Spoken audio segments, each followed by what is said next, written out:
Olá, pessoal! Bem-vindos! Este episódio é baseado no caderno de estudos elaborado pelo professor Dr. Marcelo Lessa, que é o idealizador e mentor do projeto ENAC Turbo. Hoje, a gente vai mergulhar a fundo em dois temas que, olha, são fascinantes e cheios de detalhes importantes do direito constitucional: a natureza jurídica dos cartórios e a política de desenvolvimento urbano. Vamos desconstruir juntos os poderes que moldam tanto a fé pública quanto as nossas cidades. O nosso roteiro de hoje está dividido em 4 partes. Primeiro, vamos entender essa figura tão peculiar que é o cartório. Esse poder, que é público, mas exercido de forma privada. Depois, a gente entra nas regras do jogo. Responsabilidade, como se entra nessa carreira. Na segunda metade, o foco muda. A gente vai falar sobre a função social da cidade. E para fechar, vamos ver como os municípios podem, na prática, fazer essa ordem urbana valer. Preparados? Então, vamos lá! Bom, vamos começar derrubando uma ideia muito comum. Muita gente olha para um cartório e pensa, é um negócio, uma empresa como qualquer outra. Mas na verdade não é bem assim. A Constituição de 88 criou um modelo único, um verdadeiro híbrido. Ele tem a eficiência e a agilidade que se espera do setor privado, mas a alma dele, a autoridade e a fé pública são do Estado. E essa citação do professor Lessa resume tudo de forma brilhante. O titular do cartório não é o dono da função. Ele é um gestor privado de uma competência que pertence ao Estado. É uma boa analogia pensar que o Estado entrega a gestão de um serviço essencial para um particular que foi aprovado num concurso público super concorrido, mas a titularidade daquele serviço continua sendo estatal, sempre. Essa distinção é a chave de tudo. A palavra mágica aqui e que todo mundo precisa guardar é delegação. Não é uma concessão, nem uma permissão, como a gente vê em outros serviços públicos. O Supremo Tribunal Federal já bateu o martelo sobre isso várias vezes. É uma delegação de função pública para uma pessoa física, um particular que provou sua capacidade. E o raciocínio é lógico. Se o serviço tem natureza de função pública, a remuneração por ele também vai ter uma natureza especial. Os emolumentos que a gente paga no cartório não são um preço privado, definido pelo dono. O STF pacificou o entendimento de que eles são, na verdade, um tributo, na espécie taxa. E qual a consequência prática disso? É enorme. Significa que qualquer reajuste ou criação de emolumentos só pode ser feito por lei e tem que respeitar princípios tributários, como a anterioridade. Ok, então a gente já entendeu que a natureza jurídica dos cartórios é toda especial. Mas como isso se desenrola no dia a dia? Por exemplo, se acontece um erro grave, um prejuízo milionário, de quem é a responsabilidade? E como é que alguém se torna titular de um cartório? Agora a gente mergulha nas regras desse jogo.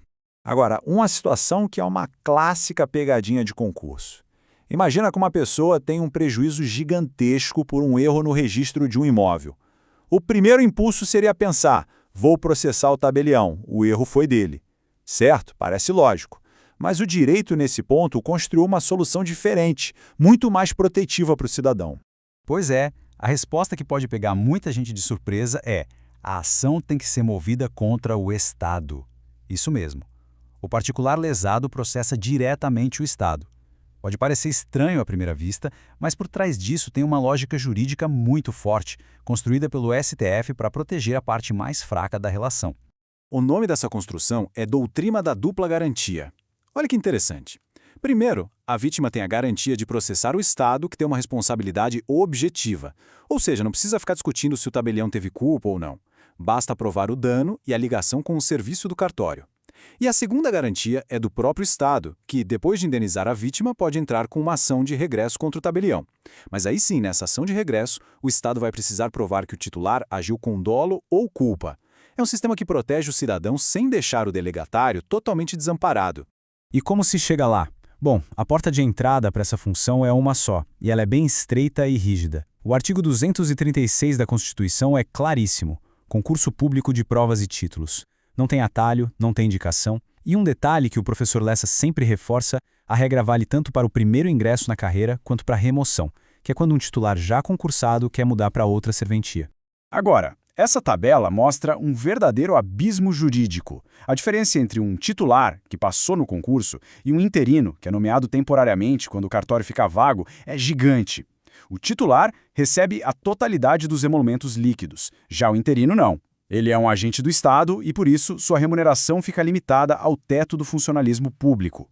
Outra diferença brutal: o titular contrata seus funcionários pela CLT, então não se submete à regra de nepotismo. Já o interino, por ser um agente público em sentido estrito, está totalmente sujeito à súmula vinculante 13, que proíbe o nepotismo. São dois mundos, de verdade. Muito bem, agora vamos fazer uma transição. A gente estava falando de como se formaliza a propriedade, dos atos nos cartórios. Mas e a propriedade em si? E o espaço urbano, como ele é organizado?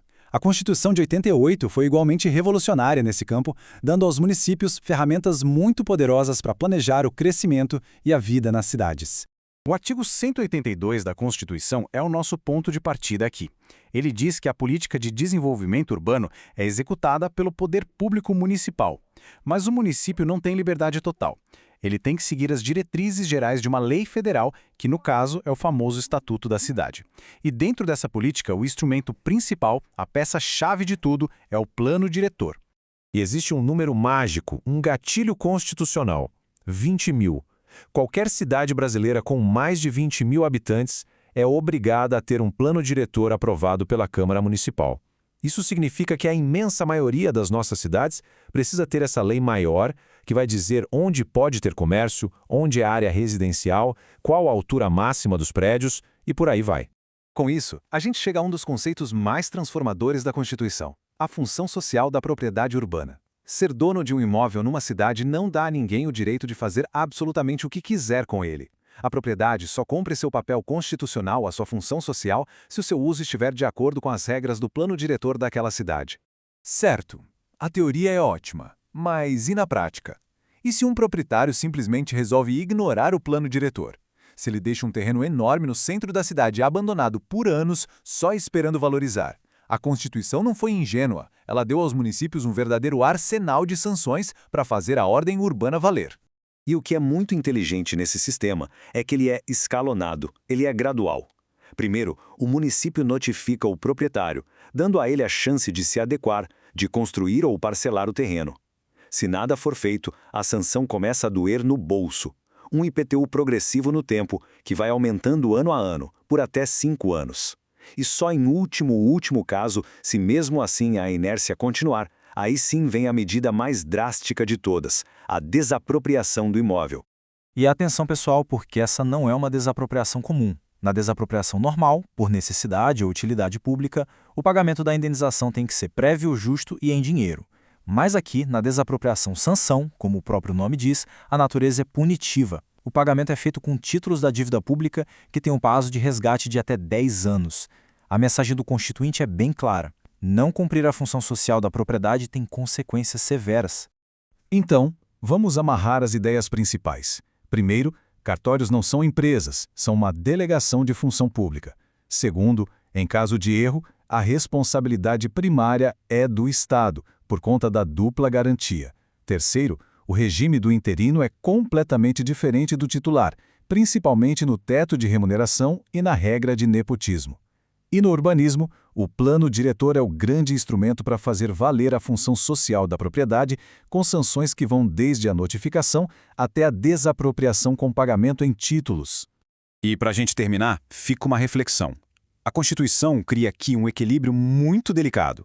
A possibilidade de um município intervir tão fortemente na propriedade privada para realizar um plano coletivo nos obriga a pensar onde exatamente a gente traça a linha entre o interesse público e o direito individual de propriedade.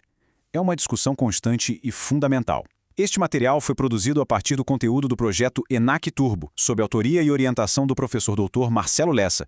Se esse conteúdo ajudou, não esqueça de se inscrever no canal e ativar o sininho das notificações. Assim o YouTube avisa assim que o próximo resumo for liberado.